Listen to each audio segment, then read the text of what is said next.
हरे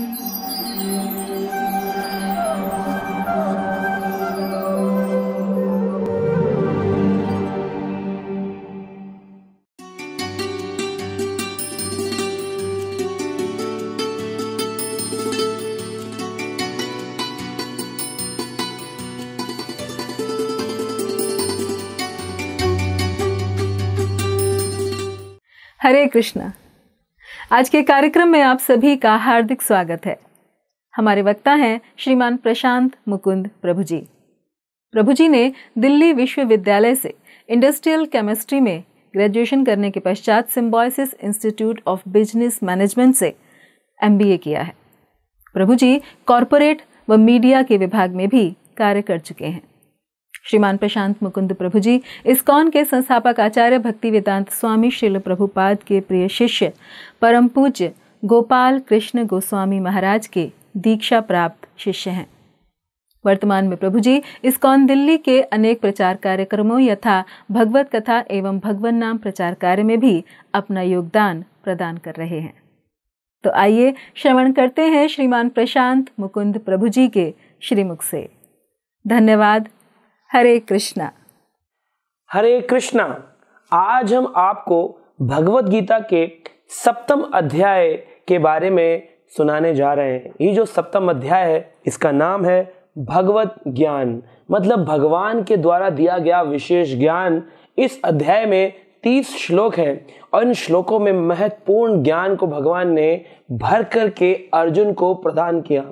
इस अध्याय के अंदर ज्यादातर इस बारे में चर्चा करी गई है कि कैसे एक व्यक्ति देवी देवताओं का पूजन करता है लेकिन उसके बाद भी वो संसार में सही निर्णय नहीं ले पाता कि क्या मेरे लिए सही है, क्या मेरे लिए गलत है।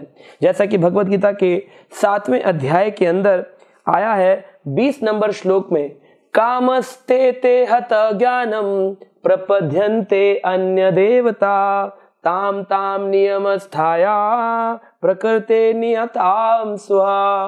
भगवान कहते हैं कि अर्जुन, कामस्ते ते हत ज्ञानम, जिन लोगों का ज्ञान काम के द्वारा मतलब उनकी इच्छाओं के द्वारा हर लिया गया है, माया के द्वारा हर लिया गया है, इच्छाओं के द्वारा हर लिया गया है, वो देवी देवताओं की शरण में जाते हैं। देवी देवताओं की शरण में जाने का क्या मतलब है? मतलब भगवान कह रहे हैं कि वो मेरी शरण में नहीं आते हैं लेकिन मेरी जो पूरी फौज है, मेरे जो सेना है उनकी शरण में जाते हैं। जैसे कोई दुर्गा जी का उपासक होगा, कोई शिव जी का उपासक होगा, कोई गणेश जी का उपासक होगा, लेकिन उनसे कहिए आइए चलिए भगवान श्री कृष्ण के भजन में राधा कृष्ण का कीर्तन कथा सुनने, नहीं, हम वहां नहीं जाएंगे, हम तो सिर्फ अपनी इच्छा पूर्ति वाले स्थानों पे ही जाएंगे। हम ये नहीं कहते कि उन स्थानों पे नहीं जाना चाहिए, लेकिन किस स्थिति में जाना चाहिए। जैसे जितने भी देवी देवता हैं ये सभी भगवान के समान है लेकिन भगवान नहीं है। 2 प्रकार के भगवान होते हैं, सेवक भगवान और सेव्य भगवान। तो भगवान जो है वो सेव्य भगवान है, भगवान श्री कृष्ण, और सभी देवी देवता उनके 33 करोड़ सेवक हैं। हाँ, वो भी कभी कभी ईश्वर कहलाते हैं लेकिन परमेश्वर नहीं है। परमेश्वर तो है भगवान श्री कृष्ण। इसलिए भगवान कह रहे हैं जिनका ध्यान काम के द्वारा, इच्छाओं के द्वारा वशीभूत होता है वो मेरे सेवकों के पास में जाते हैं और उनसे अपनी इच्छा कामनाओं की पूर्ति के लिए अनेक विधि विधानों का पालन करते हैं। ऐसा ही एक महिमावान कथा इस पद्म पुराण के अंदर अध्याय की वर्णन करी गई है, जिसमें स्वयं महादेव पार्वती माता को इस कथा का व्याख्यान करते हुए कहते हैं कि हे पार्वती, आज से कई वर्ष पूर्व पाटलिपुत्र नाम का एक स्थान था। वहां पर एक ब्राह्मण रहते थे जिनका नाम था शंकुकर्ण। शंकुकर्ण थे तो ब्राह्मण, लेकिन अपने काम के कारण, अपनी इच्छाओं के कारण, अपनी वासनाओं के कारण उनका पतन हो गया था और उन्होंने ब्राह्मण उचित कार्यों को छोड़कर के धन गलत तरीके से कमाना प्रारंभ कर दिया। 3 विवाह हो चुके थे और विवाह हो जाने के बाद भी परस्त्री संग करना, जुआ आदि खेलना। लेकिन इनके जो पुत्र थे, हर विवाह से इनको कुछ पुत्र प्राप्त हुए थे। पुत्रों के अंदर बहुत अच्छे संस्कार थे। कैसे आ गए ये संस्कार? क्योंकि जाति से ये ब्राह्मण है। इनके बच्चे जो थे भगवान का भजन करते थे, लेकिन इनकी श्रद्धा काली पूजा या फिर अनेक देवी देवताओं को बलि चढ़ाना, जो कि शास्त्रों में ऐसी व्याख्या नहीं है। शास्त्र कभी नहीं कहते कि बलि चढ़ाओ। कभी दुर्गा माँ ये चाहेगी कि मेरे बच्चे की बलि चढ़ाई जाए, मेरे बच्चे को काटा जाए, अगर हम उसे माँ कहते हैं तो माँ कब चाहेगी कि मेरे पुत्र को बलि चढ़ाई जाए। लेकिन अपने अपने विधि विधानों को हम लोग क्या करते हैं, बना लेते हैं कि नहीं नहीं, माई को प्रसन्न करना है तो बलि चढ़ाओ, शिव जी को प्रसन्न करना है तो भांग धतूरा चढ़ाओ, अरे भैरव को प्रसन्न करना है तो शराब चढ़ाओ। किसी भी पुराण में आज तक हमने नहीं पढ़ा जहां पे कहा गया हो कि देवी देवताओं को मदिरा, धतूरा, भांग इससे प्रसन्नता होती है। देखिए, ये सब भी भगवान की प्रकृति में भगवान के भक्त हैं और इनको बड़ी प्रसन्नता होती है अगर कोई व्यक्ति भगवान का शरणागत बन जाए। इकला प्रभु कृष्ण आर सब भृत्य, सब भगवान के दास हैं। तो दास को कब अच्छा लगेगा कि प्रभु को हटा करके उनको भगवान बनाया जाए और उनको विशेष विधि विधानों से पूजा जाए। जैसे हम देखते हैं हनुमान जी को, लोग हनुमान जी को ही भगवान बोलने लग जाते हैं, कहते हैं नहीं नहीं, हम तो हनुमान जी को ही भगवान मानते हैं, हनुमान जी ने हमारा ये कार्य पूरा कर दिया। लेकिन हनुमान तो राम भक्त हनुमान है ना, तो हनुमान को कब अच्छा लगेगा कि उनको राम को हटा करके भजन किया जाए, कभी ऐसा अच्छा लगेगा। इसीलिए आप देखें सुंदर कांड के अंदर आता है, हनुमान जी विभीषण जी को कहते हैं, प्रात लही जो नाम हमारा, वाए मिले ना ता दिन आहारा। हनुमान जी विभीषण को कहते हैं कि जो सुबह सुबह मेरा नाम लेता है, आप मेरी तारीफ करते हैं विभीषण जी, उसको तो उस दिन आहार भी नहीं मिलता। हाँ, मान सकते हैं कि हनुमान जी अपने को विनम्र भक्त होने के कारण ऐसी व्याख्यान कर रहे हैं, लेकिन ये बात सच है। सुबह सुबह भगवान के जाप में वो व्यस्त रहते हैं। ऐसी अवस्था में हनुमान जी को जाकर के चोला चढ़ाना या उनके सुबह दंडवत करना, वो डिस्टर्ब होते हैं और उनको भगवान बताना, ये तो उनको कदापि अच्छा नहीं लगता। तुलसीदास जी को जब भगवान श्री हनुमान ने ऐसा आदेश दिया कि आप रामचरितमानस लिखिए और राम का चरित्र जो आपके मानस पटल पर आया आप उसको व्याख्यान करिए, और तुलसीदास जी रामचरितमानस की व्याख्यान कर रहे थे। सभी कांड लिखने के बाद जब सुंदर कांड आया और उसमें वो हनुमान का गुणगान लिखने लगे, जैसे ही लिखते वैसे ही गायब हो जाता, जैसे ही लिखते वैसे ही गायब हो जाता। तुलसीदास जी सोचने लगे, ऐसा क्या है कि मैं रामचरितमानस के सुंदर कांड को लिख रहा हूं, हनुमान की व्याख्यान, और सब कुछ पानी कहां से आ रहा है मेरी कुटिया में कि सब कुछ भींग रहा है, मुझे नहीं लगता मेरी कुटिया में कोई छेद है। ध्यान से देखा तो पीछे खड़े श्री हनुमान रो रहे थे। कहते हैं, मैंने तुम्हें मेरे प्रभु राम का व्याख्यान करने के लिए कहा था तुलसीदास, और तुम तो मेरा ही व्याख्यान, मेरा ही गुण गाने लगे। इसको चलो कम करो और आगे राम का वर्णन करो। तो फिर इस प्रकार से आप देखेंगे सभी रामायण के कांड में सबसे सूक्ष्म, सबसे छोटा है सुंदर कांड, इसी कारण से क्योंकि हनुमान ने कहा मुझे अपना गुण नहीं, अपने प्रभु राम का गुण सुनना अच्छा लगता है। तो आप बताइए, यहाँ पर भगवान कह रहे हैं जिनकी काम बुद्धि होती है वो इस तरह से बलि चढ़ाना या अन्य विधि विधानों को बना लेते हैं। ये भगवत गीता के इसी 7वें अध्याय के 20 नंबर श्लोक में वर्णन किया गया है। तो ऐसा ही शंकुकर्ण भी देवी देवताओं का उपासना करता था, गलत तरीके से धन कमाता था और कहता था अरे मैं तो बड़ा धनवान हूं। अपने पुत्र को लेकर के, उनके पत्नियों को लेकर के, सारे परिवार को लेकर चतुर्थ विवाह करने जा रहा था, चौथा विवाह।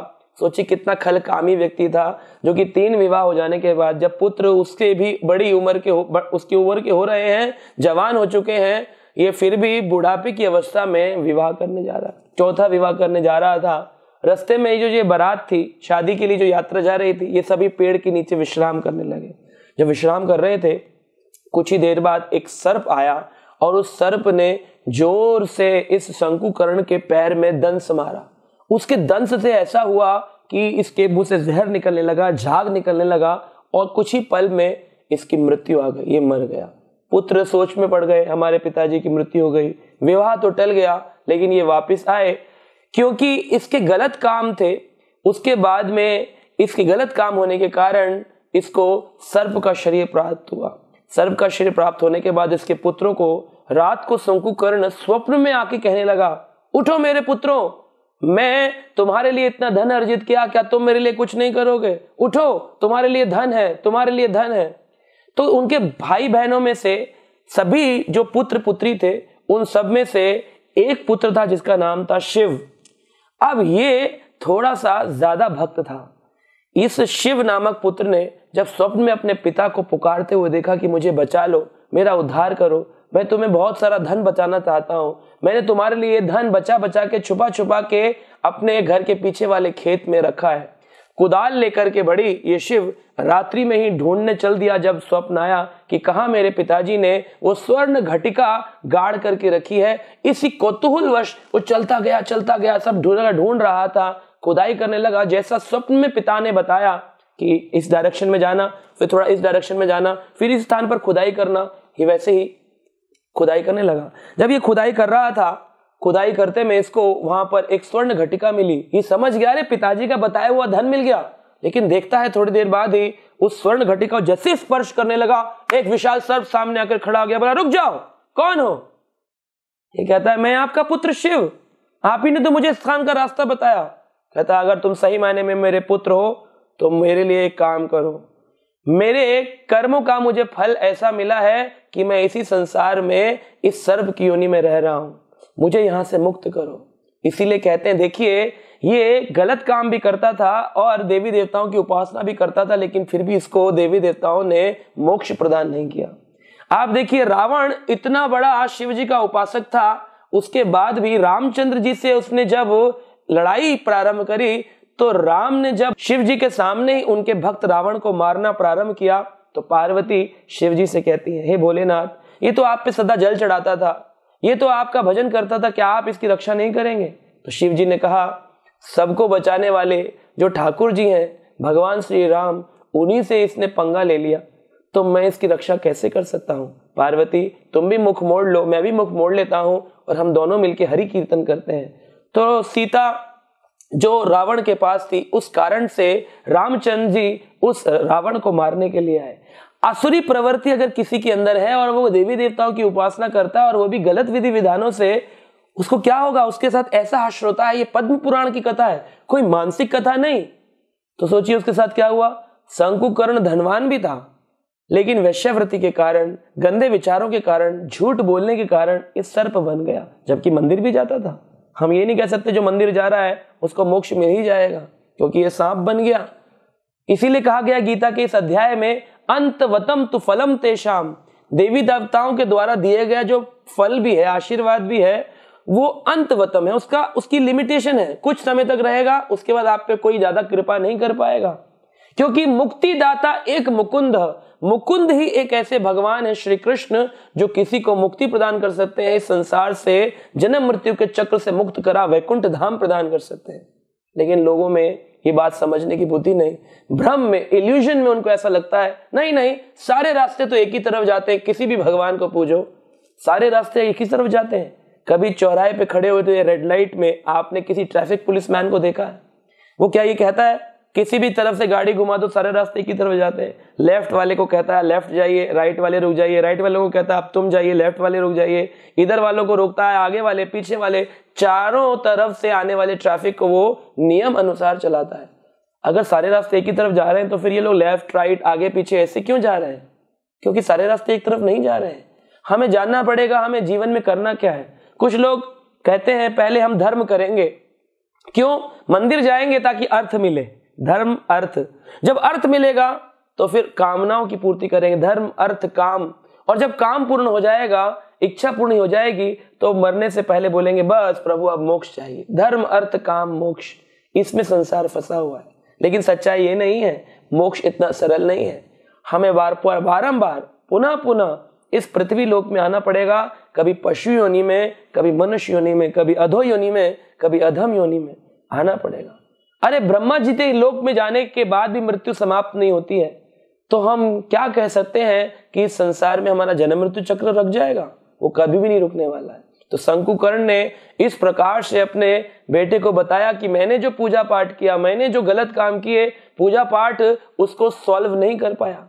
जैसे मान लीजिए कि मेरे शरीर पर छोटे छोटे दाने हो जाएं, एलर्जी के दाने, अब मैं जाकर के बाजार से एक क्रीम खरीद के लाऊं और ऊपर से लगा लूं, तो क्या वो दाने ठीक होंगे? इधर खत्म होंगे तो इधर आ जाएंगे, इधर खत्म होंगे तो इधर आ जाएंगे। ऐसा क्यों हो रहा है? क्योंकि मेरा खून ही अंदर से एलर्जिक खराब हो चुका है। अब इस खून को साफ करने के लिए कुछ अंदर इंजेक्शन लगाना पड़ेगा, इंट्रावेनस, वेंस के अंदर वेंस में लगाएंगे इंजेक्शन। इंट्रावेनस इंजेक्शन से जब वेंस में लगेगा, मेरा खून शुद्ध होगा, तब जाकर के ये एलर्जिक रिएक्शंस आने बंद होंगे। इसका मतलब जब हमें कोई परेशानी होती है तो हम मंदिर जाते हैं, देवी देवताओं की शरण में जाते हैं, कुछ धन मिल जाता है, हम खुश हो जाते हैं। इसका मतलब जब दुख आया, एलर्जी निकली, हमने क्रीम लगाई, प्रार्थना करी, फिर इधर आ गया, फिर इधर दुख आ गया, फिर इधर दुख आ गया। ऐसे संसार में हम पूजा पाठ कर रहे हैं। शंकुकर्ण भी ऐसे ही कर रहा था, गलत काम भी करता था, देवी देवताओं की शरण में भी जाता था, गलत काम भी करता था, उपासनाएं भी करता था, गलत काम भी करता था, व्रत भी रखता था। तो लोगों को लगता है पाप करो, थोड़ा पुण्य कर लो, पूजा पाठ कर लो तो पाप कट जाता है। लेकिन स्पिरिचुअल साइंस ये नहीं कहता है। अगर आप 4 गंदे काम करेंगे और 7 अच्छे काम करेंगे तो 7 - 4 3 अच्छे कामों का फल नहीं मिलेगा। 4 बुरे काम करने का बुरा फल, 7 अच्छे काम करने का अच्छा फल। इसीलिए जीवन में सुख और दुख आते हैं, क्योंकि पाप पुण्य करने से समाप्त नहीं होता है। तो फिर कैसे समाप्त होगा? भगवान यहां पर बता रहे हैं, वो कहते हैं भगवत गीता के अंदर इस 7वें अध्याय के अंदर कि इस संसार की उत्पत्ति कैसे हुई, हम इस संसार में क्यों आए। इच्छा द्वेष समुत्थेना, भगवान भगवत गीता के इस 7वें अध्याय के अंदर ही 28 नंबर श्लोक में कहते हैं कि इच्छाओं के कारण और द्वेष के कारण हमने भगवान से इच्छा करी और भगवान से द्वेष किया कि प्रभु हम भी चाहते हैं कि हमारी भी इच्छा है कि हम भी मालिक बने, हम आप ही मालिक बने, ऐसा हम चाहते हैं कि खाली आप ही मालिक ना रहे। भगवान कृष्ण से द्वेष करने के कारण भगवान ने कहा ठीक है, मैं तुम्हें एक जेल में भेजता हूं इस भौतिक संसार की, जहां तुम मालिक बन जाना और थोड़ा दंड भुगत के इस संसार के दुखों को झेल करके वापस मेरे पास आ जाना। तो इस प्रकार से हमारी इच्छा थी कि हम भगवान से अलग होकर के, विमुख होकर के अलग अपना जीवन जिए, इसलिए। और दूसरा द्वेष, भगवान आप ही क्यों सुख भोगे, आप ही क्यों आनंद भोगे, हम क्यों नहीं अकेले इंडिविजुअलिटी का आनंद भोगे। 2 कारणों से हमें इस भौतिक संसार में भेजा गया, ऐसा भगवत गीता में भगवान ने बताया। ठीक है, हम इधर आ गए, हमें ये बात भी समझ में आ गई कि जैसे शंकुकर्ण पाप में योनि में सर्प बन गया था, हम नहीं बनना चाहते, लेकिन हम भजन चाहते तो है करना, लेकिन कर नहीं पाते, करते हैं तो दृढ़ नहीं हो पाते। इसके बारे में भगवान ने इस भगवत गीता के 7 अध्याय के 27 और 28 में इस बात की वर्णन किया है कि ये शाम तु अंतगतम पापम जनानाम पुण्य कर्मणाम ते द्वंद्व मोह निर्मुक्तम भजते माम दृढ़व्रताम। भगवान कहते हैं वही मेरा दृढ़व्रत होकर भजन कर पाएगा जिसमें ये 4 चीजें प्राप्त होंगी। पहला, एशाम तु अंतगतम पापम, जिसने अपने पापों को क्षय कर दिया होगा, मंदिर जा जाके भजन कर करके उसके पाप समाप्त हो गए होंगे, तो वो मेरा दृढ़ता से भजन कर पाएगा। या फिर जनानाम पुण्य कर्मणाम, या तो उसके पुण्य कर्म, उसने पूर्व जन्म में ऐसी सुकृतियां अर्जित की होंगी कि आज वो सिग्नल्स मिलने पर उन सिग्नल्स को कैप्चर करेगा और फिर भक्ति में लग जाएगा। सिग्नल्स मिलते हैं, कभी कभी हम भक्त लोग जाते हैं, किसी से बोलते हैं आइए ना मंदिर में, कहता नहीं अभी मेरा टाइम नहीं आया है। तो सिग्नल देते हैं भगवान सुकृतियों के अनुसार, जो हमने पूर्व जीवन में अज्ञात रूप में अर्जित करी, अज्ञात सुकृतियां। सुकृति मतलब अच्छे कर्म। जैसे कभी कोई हरिद्वार जा रहा है तो हमें कहता है चलो तुम भी हरिद्वार चलो, हम कहते हैं ठीक है हम भी आपके साथ चलेंगे। वो हरिद्वार गया है श्रद्धावान होके, हम गए हैं ऐसी पिकनिक के भाव से, लेकिन अज्ञात रूप से तीर्थ स्थान की सुकृति प्राप्त हो गई। इन सुकृतियों से क्या होगा, हमें अपने इस जीवन में और अगले जीवन में भगवान अपने भक्तों को भेज करके कुछ सिग्नल्स प्रदान करेंगे। जैसे आप कभी रेड लाइट पर जाते हैं और उस रेड लाइट के ऊपर रेड लाइट होती है, सिग्नल देती है कि रुक जाओ। अब कोई व्यक्ति रुक जाएगा, कोई व्यक्ति नहीं रुकेगा। जो नहीं रुकेगा उसका या तो एक्सीडेंट होगा या तो फिर उसका चालान कटेगा। इसी प्रकार से हमारे को भगवान ने जो सूक्ष्म आजादी दी है, चुनाव करने की शक्ति है हमारे पास में, कि हम या तो स्वीकार करें इस भक्त के द्वारा दिया गया भगवान का सिग्नल, या तो फिर उस चीज को इंकार कर दें और फिर अपने कर्मों के अनुसार अपना फल भोगें। तो ये बात समझने वाली है। येषाम तु अंतगतम पापम, जब पाप अंत हो जाएंगे और पुण्य हमारे वापस प्रकट होंगे अज्ञात सुकृति वाले, तो फिर हम भजन कर पाएंगे। तीसरी चीज बताइए, ते द्वंद्व मोह निर्मुक्तम। द्वंद्व, इस संसार में हम कंफ्यूजन में रहते हैं, करूं नहीं करूं, करूं नहीं करूं, करूं नहीं करूं, भजन करूं नहीं करूं, मंदिर जाऊं नहीं जाऊं, आलस बहुत है, चलो कल चला जाऊंगा, चलो परसों चला जाऊंगा, अच्छा गीता कल पढ़ लूंगा, अच्छा गीता परसों पढ़ लूंगा। ये जो द्वंद्व है ना, ये जब तक रहेगा कि सही क्या गलत क्या, तब तक मैं भजन दृढ़ता से नहीं कर पाऊंगा। तो दृढ़ भजन ना कर पाने का कारण ये भी है कि हम जो है ना द्वंद्व में फंसे हैं। और मोह, अटैचमेंट। जैसे शंकुकर्ण को काम वासना इतनी थी कि वो विवाह से मोहित था, इतना मोहित था, मोह के कारण चौथा विवाह करने जा रहा था, उसकी मृत्यु हो गई और वो सर्प बन गया। तो कल आपकी मृत्यु हो जाएगी, हमें मालूम नहीं है। हम क्या तैयार हैं? अगर कल अगले क्षण मेरी मृत्यु हो जाती है तो क्या मैं मरने को तैयार हूँ? क्या मैं तैयार हूँ? क्या आप तैयार हैं? जब हम तैयार नहीं है तो फिर हम कैसे बोलते हैं आज करे सो काल कर, काल करे सो परसों, जल्दी जल्दी क्या करना, अभी तो जीना बरसों, बहुत बरस जीना है। हजी मालूम नहीं है कब काल बन करके काल का गाल सांप के रूप में आपका भक्षण कर लेगा। इसलिए हमें हर पल भजन करने में तत्पर रहना चाहिए। तो ये 4 कारण हैं, या तो पाप बहुत होंगे तो भजन नहीं कर पाएगा, या तो सुकृतियां नहीं होंगी तो भजन नहीं कर पाएगा, या तो द्वंद में फंसा होगा तो भजन नहीं कर पाएगा, या तो बहुत मोहों में फंसा होगा तब भजन दृढ़ता पूर्वक नहीं कर पाएगा। तो कैसे करें कि दृढ़ता पूर्वक भजन आए? तो यहाँ पर ये ज्ञान इस शंकुकर्ण ने अपने पुत्र को प्रदान किया। कहा तो मेरे लिए श्रीमद् भगवद गीता के 7वें अध्याय का पाठ करो जिससे मुझे मोक्ष मिल जाएगा। इसमें 30 श्लोक हैं, इसको लगातार इसका पाठ करो जब तक मेरी मुक्ति ना हो। शंकुकर्ण के पुत्र ने अपने सभी भाइयों को बुलाया और वहां बिठा करके एक महान यज्ञ प्रारंभ किया। सभी 7वें अध्याय का जोर जोर से पाठ करने लगे और पाठ करते करते क्या देखते हैं कि वो सर्प जो था एक सुंदर काय पुरुष में परिवर्तित हो गया। चतुर्व्यूह विष्णु जिस प्रकार से होते हैं, जिस प्रकार विष्णु द्यूत होते हैं, ऐसा ही सुंदर काय का ये व्यक्ति बन गया सिर्फ 7वें अध्याय का श्रवण करने मात्र से। आप सोचिए कितना महान ये अध्याय है, कितना महान ये ग्रंथ भगवद गीता है। इसको ध्यान से उसने सुना और मुक्त होकर के भगवान के धाम को जब जाने लगा, उसने कहा इस स्वर्ण घटिका को तुम भाई आपस में बांट लेना। सभी भाइयों ने उस स्वर्ण घटिका के उस धन को आपस में बराबर बराबर बांट लिया।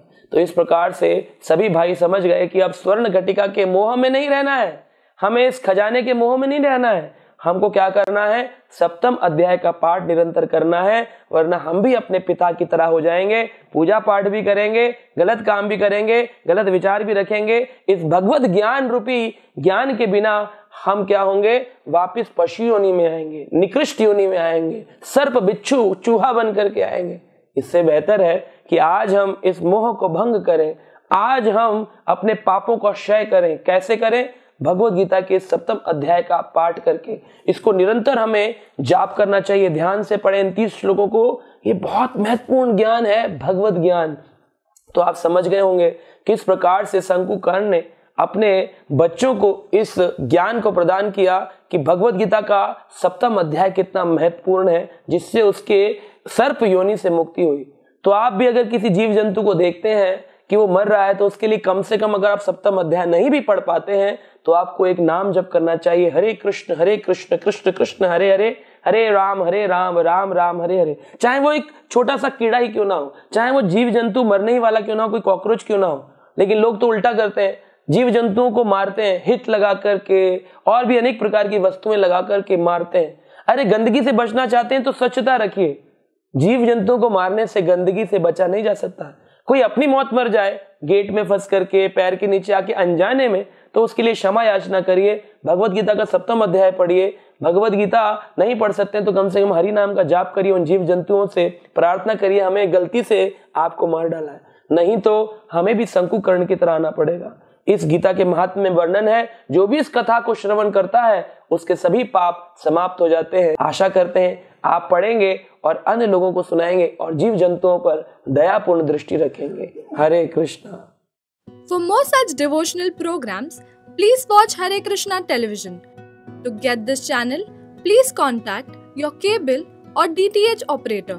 For more information, please call 8767 845 845.